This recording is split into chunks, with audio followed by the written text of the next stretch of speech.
I want to tell you a story that sounds impossible.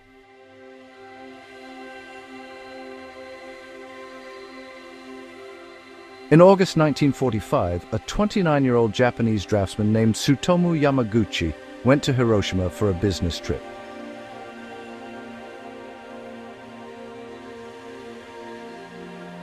On the morning of August 6th, he was walking to the shipyard, thinking about getting home to his wife and newborn son. Then the sky turned to fire. He saw a blinding flash, what he later called the sun dropping. The blast threw him into a potato field. His left side burned raw. His eardrums burst. Somehow, he stood up, shocked and bleeding, ears ringing. He spent the night in a shattered city that had become an inferno. By dawn, he decided to do the only thing that made sense: go home. He found a train. Yes, there were trains running. And bandaged and burnt, he traveled nearly 300 kilometers back to Nagasaki. On August 9th, he reported to work. His boss didn't believe Hiroshima could be destroyed by one bomb. Yamaguchi tried to explain what an atomic blast looked like, how one flash could erase a city.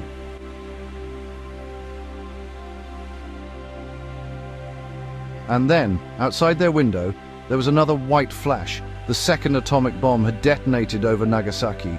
He dove to the floor. The building collapsed around him, but he survived again. He crawled home through falling ash to find his wife and baby alive. Saved, she said, by his bandages. 2 cities, 2 bombs, one man who lived through both. Years later, doctors would confirm something astonishing.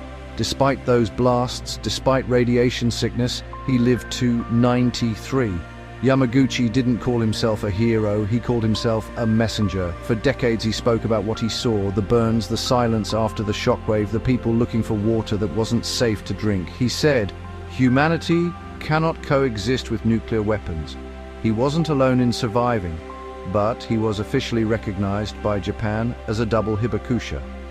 His life forces us to hold 2 truths at once: that nuclear weapons ended a war, and that they began a new fear. Behind every statistic is a person who went to work, caught a train, and hoped to get home. If you've never seen his face, look him up.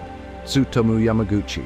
That's a real person, not a myth. I tell this not to shock you, but to remember a man who walked through the worst of the 20th century and chose to spend the rest of his life warning the rest of us.